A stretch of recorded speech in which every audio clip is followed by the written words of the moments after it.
नमस्ते और ढेर सारा स्वागत। आप देख रहे हैं नवभारत टाइम्स ऑनलाइन। उत्तर प्रदेश के चुनाव में अहम हो चुका ब्राह्मण फैक्टर फिलहाल केंद्रीय गृह राज्य मंत्री अजय मिश्र टेनी का भी एक कवच बना हुआ है। पार्टी नेतृत्व तो ये तय नहीं कर पा रहा कि टेनी को मंत्रिपरिषद में बनाए रखने से ज़्यादा नुकसान होगा या हटाए जाने पर, और यही वजह है कि लखीमपुर कांड में अजय मिश्र टेनी के पुत्र के खिलाफ एसआईटी की रिपोर्ट के कोर्ट में दाखिल हो जाने के बाद विपक्ष के आक्रामक तेवर पर दबाव में आने के बजाय सरकार और बीजेपी नेतृत्व राजनीतिक नफा नुकसान का आकलन कर रहे हैं। सूत्रों के अनुसार सरकार और पार्टी नेतृत्व को यूपी से ये फीडबैक भेजा गया है कि अगर अजय मिश्रा के साथ मजबूती के साथ खड़ा हुआ जाता है तो पार्टी के पक्ष में ब्राह्मणों की गोलबंदी बढ़ सकती है। यही फीडबैक दिल्ली में अजय मिश्र टेनी की ताकत बन गया है, बावजूद इसके कि उनके आचरण को लेकर केंद्रीय नेतृत्व के बीच सख्त नाराजगी है। वैसे प्रदेश अध्यक्ष स्वतंत्र देव से भी यह पूछा गया है कि अगर विपक्ष इस्तीफे की मांग को मुद्दा बनाता है तो अन्य जातियों के बीच उसका क्या असर देखा जा सकता है। दिल्ली को अभी इस जवाब की प्रतीक्षा है।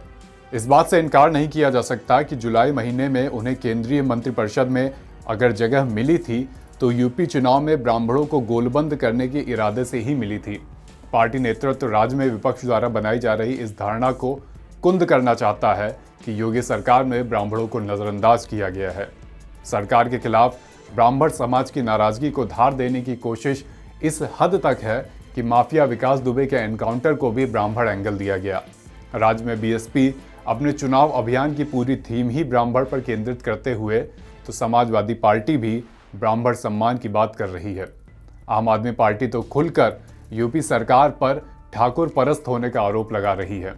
यूपी के तराई इलाके में मजबूत ब्राह्मण चेहरा माने जाने वाले अजय मिश्र टेनी को केंद्रीय मंत्रिपरिषद में जगह देते हुए बीजेपी ने एक तो ब्राह्मणों की गोलबंदी अपने हक में देखी थी और दूसरे तराई इलाके में किसान आंदोलन का भी सबसे ज़्यादा असर देखा जा रहा था, उसे भी बेअसर करने की कोशिश थी।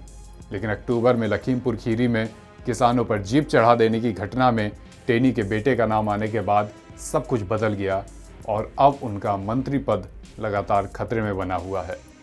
इस बीच 17 तारीख की अपडेट ये है कि प्रधानमंत्री नरेंद्र मोदी ने उत्तर प्रदेश के सभी भाजपा सांसदों को मिलने बुलाया और उनसे राय सलाह ली। कहा यह जा रहा है कि ये राय सलाह के केंद्र बिंदु में अजय मिश्र टेनी ही थे। प्रधानमंत्री ने सभी सांसदों से उनकी राय मांगी कि क्या टेनी को मंत्री पद पर रखा जाए या बढ़ते दबाव के बीच हटा दिया जाए। इसी हफ्ते अजय मिश्र टेनी का एक वीडियो भी सामने आया था जिसमें वो पत्रकारों से बदसलूकी कर रहे थे। इसके बाद विपक्ष और भी हमलावर हो गया है और लगातार उनके इस्तीफे की मांग की जा रही है। उत्तर प्रदेश के बदलते घटनाक्रम में जो भी नया अपडेट होगा आप तक पहुंचाते रहेंगे। जुड़े रहिए नवभारत टाइम्स ऑनलाइन के साथ।